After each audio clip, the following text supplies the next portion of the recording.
बातचीत करने के लिए मेरे साथ महाराष्ट्र के वरिष्ठ नेता, समाजवादी पार्टी के वरिष्ठ नेता हैं और महाराष्ट्र की सियासत को वैसे भी बहुत करीब से जानते हैं। जैसा मैंने शुरुआत में आपको बताया, अबू आज़मी साहब मेरे साथ जुड़ रहे हैं। अबू आज़मी साहब, सबसे पहले भारत एक्सप्रेस पर आपका बहुत बहुत स्वागत है।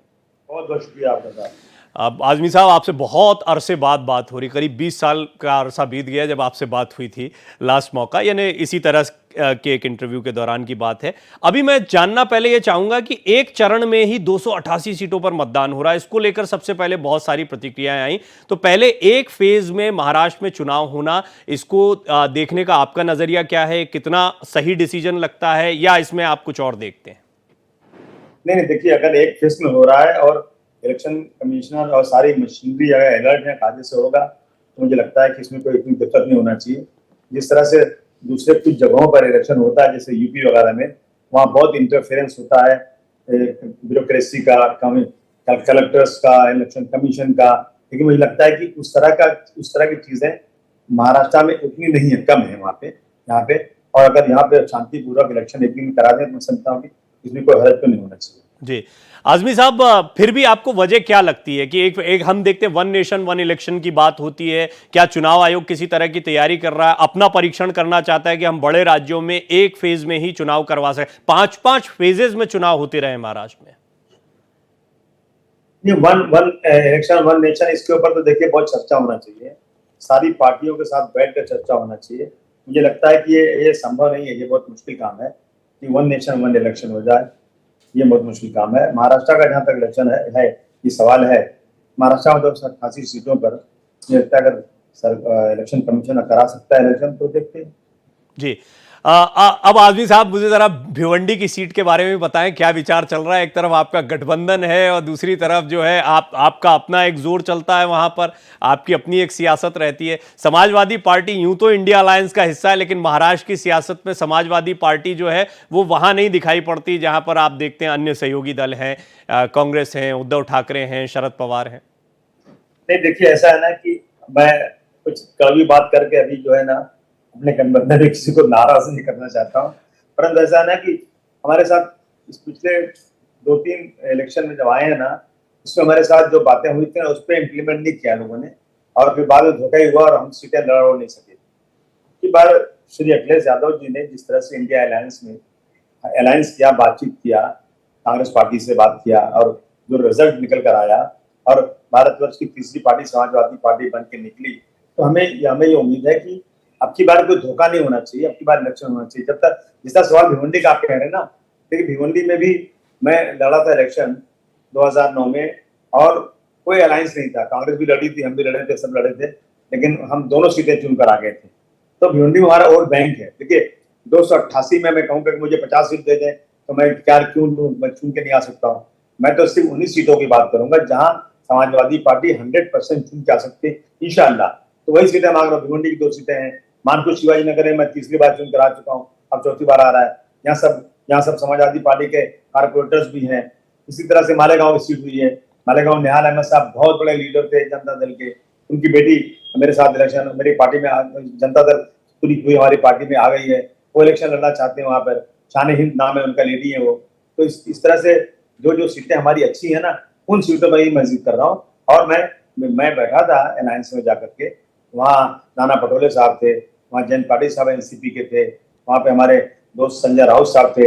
मैंने इन सीटों की जिक्र किया, उन्होंने कहा पॉजिटिव है आपकी, तो मैं उन सीटों में तैयारी कर रहा हूँ। मध्य प्रदेश में बड़ा अच्छा अनुभव नहीं रहा आप लोगों का, देखा आपने कितनी टसल हो गई थी। उत्तर प्रदेश जहां आप शक्तिशाली हैं वहां तो झुकना पड़ता है, आप बड़े भाई की भूमिका में रहते हैं। ये अन्य राज्यों में कांग्रेस के स्टैंड, क्योंकि आप बहुत बेबाक बोलते हैं, महाराष्ट्र की सियासत अलग है और हम देखते हैं कि ठीक है उत्तर प्रदेश की सियासत अपनी जगह है, पर महाराष्ट्र में अगर पार्टी को खड़ा करना है तो आप जैसे बड़े नेता को आवाज बुलंद करनी होगी। आपको लगता है कांग्रेस का स्टैंड यहां पर ढुलमुल रहता है अन्य राज्यों में? अफसोस है, मुझे ये बोलने में अफसोस है।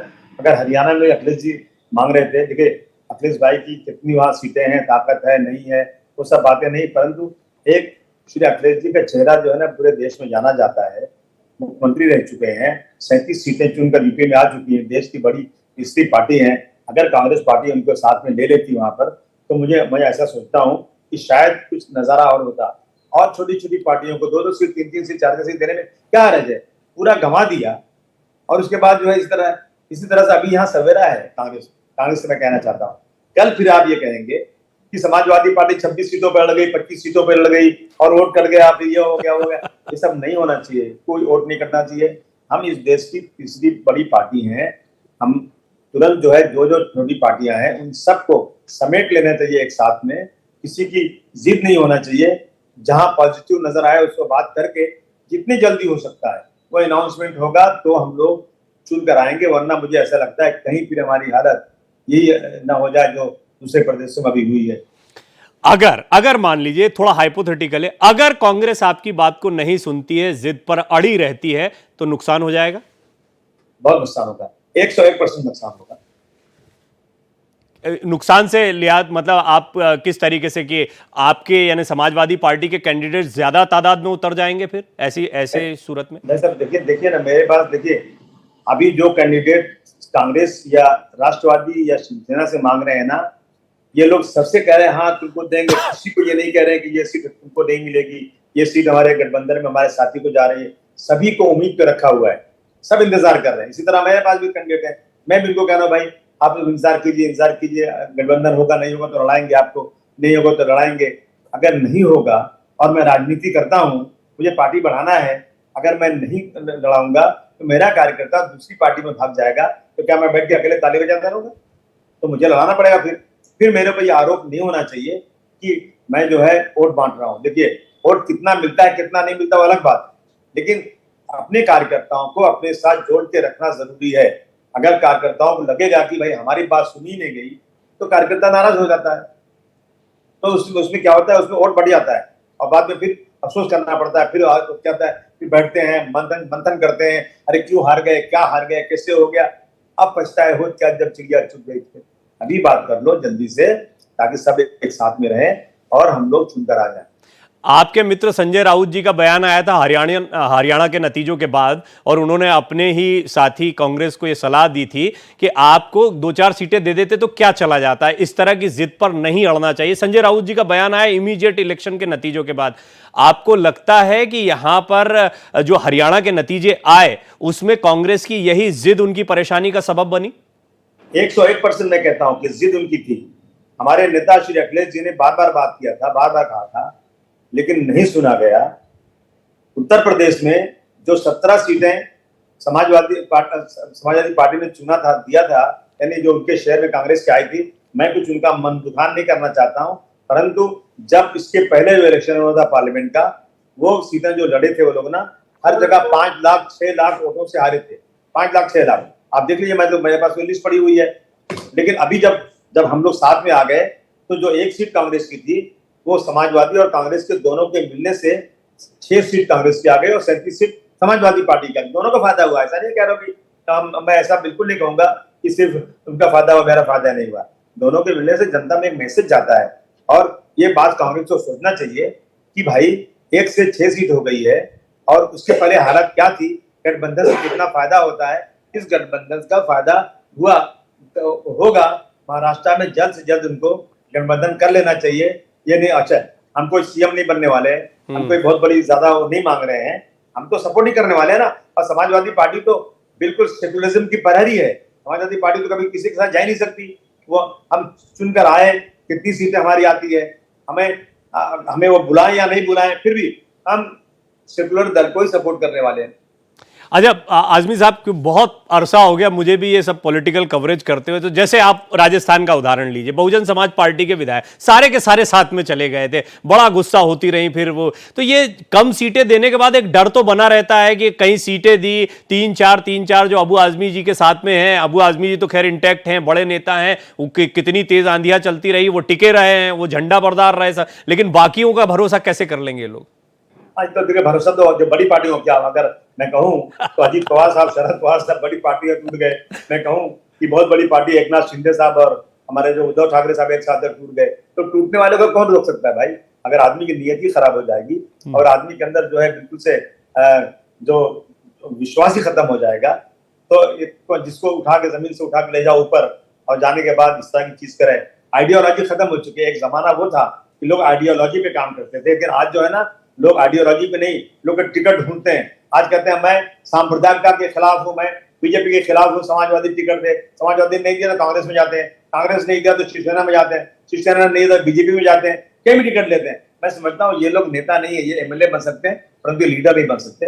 ये इस तरह के लोगों की जो रवैया है ना, मेरा कहना ये कि इलेक्शन कमीशन को या कोर्ट को ये तय करना चाहिए कि हम टिकट देते हैं, हम झंडा देते हैं, हम उनके लिए भाषण करते हैं, हाथ जोड़ के वोट मांगते हैं, कुछ फंड ढूंढ के देते हैं, उसके बाद वो लोग जीतने के बाद बोले आपसे क्या मतलब, हम तो चुनकर गए, भाग जाते हैं। एक बंदा जो शख्स इलेक्शन लड़ता है, जिस पार्टी से चुन के आता है, उस पार्टी में उसका रहना ही चाहिए। अगर जाना है तो आए, रिजाइन करे, उसके बाद जाए, फिर इलेक्शन लड़े और फिर चुनकर आए तो अलग बात है। लेकिन ये कानून बन जाना चाहिए कि जिस पार्टी ने टिकट दिया, जिसके चुनकर आए, उसी पार्टी से ही में ही रहना है। और इस तरह से पार्टी तोड़ के जाकर के किसी और के पास चले जाना और फिर कोर्ट में केस करना, पूरा का पूरा खत्म हो जाए 5 साल और केस ही नहीं खत्म हो, ये क्या मतलब होता है? जी, ये रिफॉर्म की जो बात चलती, मैं एग्री करता हूं आपसे और बहुत सारे लोग एग्री करते हैं कि इस तरह के कुछ कड़े प्रयास होने चाहिए, क्योंकि जनता भी ठगी जाती है अपने निजी फायदे के लिए, सत्ता सुख के लिए पार्टी को छोड़कर चले जाते हैं चुने हुए जनप्रतिनिधि। ये सचमुच में बुरा होता है। अच्छा, मुझे ये बताएं आजमी साहब कि आपका ये जो संघर्ष और ये जो जोर आप लगा रहे हैं, ये भिवंडी तक सीमित है या पूरे महाराष्ट्र में ओवरऑल आप अपनी पार्टी के लिए ये हक मांग रहे हैं? नहीं, मैं 12 सीटें मांग रहा हूँ ना, मैं मराठवाड़ा में सीटें मांग रहा हूँ, मैं अमरावती उधर में मांग रहा हूँ। मुझे जहाँ मेरा संघर्ष पूरे महाराष्ट्र में शुरू है। लेकिन क्या है ना कि मेरी पार्टी राज्य की पार्टी है। मेरे बड़े नेता जो है ना अभी ध्यान नहीं दे रहे हैं महाराष्ट्र पे, अभी लगे हैं उत्तर प्रदेश में। क्या है कि सबसे बड़ा प्रदेश उत्तर प्रदेश है, उनको लगता है कि उत्तर प्रदेश में मजबूत हो जाएंगे तो जाएंगे। लेकिन मेरा ये कहना है अखिलेश भाई से, मैंने बार बार रिक्वेस्ट किया कि बहुत सारे लोग आपकी तरफ नजर उठा के देख रहे हैं। अभी देखिए आसाम से लोग मेरे पास आए, केरल से मेरे पास बड़े बड़े लोग आए। हम सब जो है ना देख रहे हैं पूरे देश में अगर सेकुलर पार्टी है, अखिलेश यादव जी के नेतृत्व में हम काम करना चाहते हैं। अब अखिलेश भाई मैं मीटिंग कराना चाहता हूँ, अगर ये लोग सब तय कर लें, हमारे पास 37 MP हैं, बड़े बड़े नेता यूपी में, अगर हर जगह का ऑब्जर्वर बना दिया जाए तो मैं निश्चित हूं कि आने वाले समय में समाजवादी पार्टी इस देश की एक बड़ी पार्टी बन सकती है। मुझे ऐसा क्यों लग रहा है कि महाविकास अघाड़ी में बहुत उठापटक होने वाली है अभी आपकी बातचीत को सुनकर? मुझे नहीं पता कि अभी शरद पवार जी का क्या रुख रहता है। हालांकि उद्धव ठाकरे गुट का तो रुख एक बहुत हल्का हल्का इशारा मिल गया, जिस तरह के बयान आए हैं उससे कि कांग्रेस पर एक दबाव बना रहे हैं। पर यह सीटों का बंटवारा आसान नहीं होने वाला महाराष्ट्र में। नहीं भाई, मैं उनके बीच में क्या कह सकता हूँ, लेकिन मेरा कोई दबाव नहीं है। मैं तो देखिए, मेरा तो कहना है कि पार्टी थोड़ा छोटी हो जाए चलेगा, लेकिन देश बड़ा है, देश के संविधान को खतरा है, देश में सांप्रदायिकता बढ़ रही है, रोजाना सिर्फ और सिर्फ जो है धर्म के नाम पर लोगों के साथ जुल्म ज्यादती हो रही है। अब देखिए क्या हो गया बहराइच में, सुन लीजिए आप, अब मस्जिद के सामने उन्होंने गाना बजाया, कुछ वहां पे स्लोगन दिया, कुछ किया, और जब उसने कुछ लड़के ने मना किया तो झंडा लगा दिया, उसने गोली मार दिया। अब कितना बड़ा फसाद शुरू हो गया। ये अभी गणपति में यहाँ महाराष्ट्र में हुआ। अभी जब है जहाँ कोई त्योहार आता है तो एक फैशन बन गया इस तरह का। मैं समझता हूँ कि ये लोग जो है ना प्रोत्साहन कर रहे हैं इस देश में झगड़े करने के लिए, सांप्रदायिकता को बढ़ाने के लिए। इसलिए हम सबको किसी तरह से भी कि जो है सब्र का दामन छोड़ना नहीं चाहिए, सीटें कम मिले ज्यादा मिले। जिस तरह से अखिलेश यादव जी ने इसके पहले इलेक्शन में मायावती जी से अलायंस किया था, जो अच्छी अच्छी सीटें थी उन्होंने वो भी सीटें दे जाते हैं उनको, चाहे रिजल्ट कुछ भी आए। लेकिन अखिलेश भाई ने हम सबके मना करने के बाद भी, चूंकि एक अलायंस अच्छा होना चाहिए, पूरे देश की मांग थी कि कांग्रेस समाजवादी पार्टी बहुजन एक साथ में आएगी तो एक इनकलाब आ जाएगा, लेकिन इनकलाब तो आया नहीं। लेकिन अखिलेश भाई ने उनकी सीटें दे दी। इसी तरह से मेरा कहना है कि महाराष्ट्र में कि देखिए बाद में पछताने से कोई फायदा नहीं है। अभी थोड़ा सा आप लोग सीटों के बारे में ऊपर नीचे करके दे दीजिए, हो जाएगा। दूसरा मेरा एक और कहना है कि जो ये लोग ये बनाते हैं, मैनिफेस्टो बनाते हैं। देखिए हम जनता से क्या कहते हैं कि हम आपको जीतने के बाद पानी देंगे, आपको जीतने के बाद हम जो है बड़े कॉलेजेस बना देंगे, नौकरियां देंगे, इतना किसानों को इतना देंगे। नहीं, बहुत सारे वादे होते हैं। अब मैं उन वादों पर आपको वोट दे रहा हूं और वोट देने के बाद आपने वादा पूरा ही नहीं किया, तो दिस इज चीटिंग। ये चीटिंग है। इस पे इलेक्शन कमीशन को या सुप्रीम कोर्ट को नोट लेना चाहिए, मेरी पार्टी या कोई पार्टी की। आपने जिन जिन मुद्दों पर जिन जिन चीजों को मैनिफेस्टो में लाया है, आपको आने वाले 6 महीने के अंदर उसको लागू करना है, वरना फिर सरकार के खिलाफ कार्रवाई होना चाहिए। ये मेरी एक मांग है। आज़मी साहब मेरे सहयोगी हैं, साथी हैं अभिषेक, वो भी बड़ा लंबे समय से पत्रकारिता से जुड़े हुए हैं। हम दोनों का बड़ा साथ साथ का ही करियर चलता रहा। महाराष्ट्र की सियासत को आप बड़ा करीब से जानते हैं, आपके भी परिचय में है, तो थोड़ा सा आपको सुन भी रहे थे, कुछ पूछना भी चाहेंगे। और अभिषेक, जो एक गठबंधन की राजनीति, खासतौर पर महाविकास अघाड़ी में जिस तरह समाजवादी पार्टी के झंडा बरदार के तौर पर हम अबू आज़मी साहब को देखते हैं, और उन्होंने साख बचा भी रखी है, सबसे बड़ी बात वहां पहचान बचा रखी है। ये भी एक बड़ा चुनौतीपूर्ण कार्य होता है, ये उनकी एक तरह से निजी इमेज भी रही है। लेकिन मुझे ये बताएं कि कितना खींचतान महाविकास अघाड़ी में होगी? नहीं, अभी हो तो रही है। अभी तक तो रोज आपको फोन करता हूँ, बोले हम लोग बैठे हैं होटल में, चाय पी रहे हैं, बात हो रही है, फिर मीटिंग खत्म, फिर बात हो रही है। क्या क्या बात हो रही है, खत्म करो ना एक ही मीटिंग के अंदर। बार बार कह रहा हूँ। और अभी हम लोगों को तो नंबर ही नहीं आया ना। एक बार बुलाए थे हमें, 1 घंटा बात करें, उन्होंने सब सुना, हमने बात, फिर बुलाएंगे, आज तक बुलाई नहीं। तो मेरा कहना है, आप मेरी बातें वो लोग भी सुन रहे होंगे, भाई साहब प्लीज महाराष्ट्र की जनता पर एहसान कीजिए।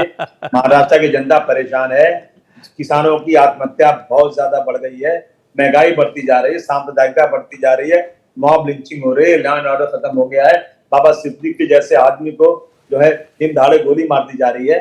आप प्लीज, आप लोग सीटों पे मत लड़िए, कंप्रोमाइज कीजिए, जल्द से जल्द इसको फाइनल कीजिए। जी अभिषेक। देखिए, अबू आज़मी जी को मैं बहुत करीब से जानता हूं। 12 सीटें जो इन्होंने मांगी हैं, उसमें इन्होंने ऐसा कुछ गेम प्लान तैयार किया है कि उत्तर महाराष्ट्र से लेकर के इन्होंने धुलिया में भी सीट मांग ली है, मालेगांव में भी सीट मांग ली है, इन्होंने मराठवाड़ा में सीट मांग ली है, अमरावती और विदर्भ के एक रेंज में सीट मांगी है, और मुंबई से खुद आते हैं। अब लेकिन दिक्कत जो अबू आज़मी ने बताई, वो सही बात महाविकास अघाड़ी के भीतर आज बनी हुई है कि महायुति से पहले से उनकी मीटिंग शुरू है। मुझे याद है कि इनकी कम से कम 20-25वीं मीटिंग होगी जब ये सीट बंटवारे को लेकर मीटिंग कर रहे हैं, और आज भी 220 से आगे नहीं बढ़ पा रहे, 225 से आगे नहीं बढ़ पा रहे, क्योंकि कोई सेक्रीफाइस करने के लिए तैयार नहीं है।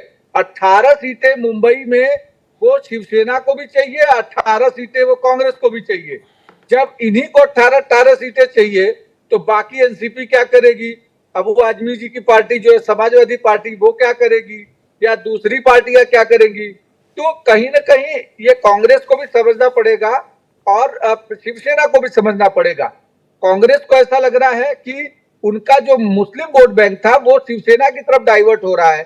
शिवसेना को लग रहा है कि उनका जो मुस्लिम वोट बैंक है वो उनकी तरफ डाइवर्ट हो रहा है और वो नया वोटर बन रहा है। लेकिन इन सब के पीछे देखना चाहिए कि आज की परिस्थिति में इनका जो बेसिक जो पॉलिटिकल एनिमी है वो है ये आपने बड़ा एक काम की बात अभिषेक यहां पर बोली है। मुझे एक पॉइंट दिया जो मैं अबू आज़मी साहब से बात करना चाहता था। अबू आज़मी साहब, ये जरा मुझे थोड़ा मुस्लिम वोटर, हिंदू वोटर ये समझाइए।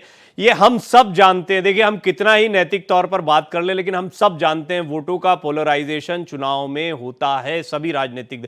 आपकी राजनीति क्या मुस्लिम वोटों के इर्द गिर्द है? एक बात कही जाती है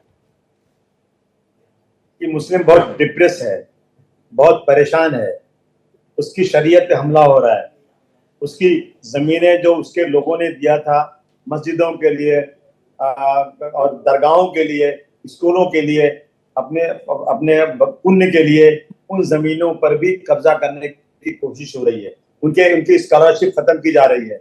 उनको जो है उनको इस देश का निवासी मानने को तैयार नहीं है।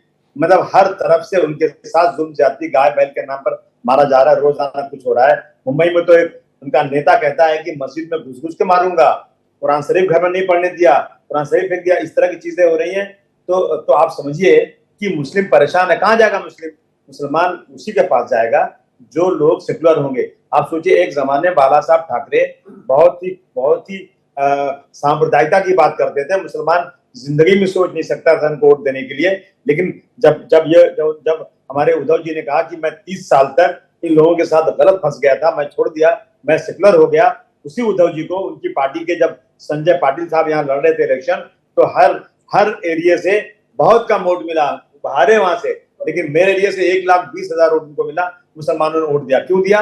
कि मुसलमान ने हिंदू को वोट दिया, मुस्लिम को नहीं दिया। क्यों दिया? कि हम सेकुलर वोट देना चाहते हैं। जो लोग इस मुल्क में फिरका परस्ती बढ़ा रहे हैं उनको नहीं देना चाहते। तो मुसलमान जाए कहाँ? देखिए, मैं समाजवादी पार्टी का हूँ, मैं मुसलमान हूं, लेकिन मैं किसको नेता मानता हूं?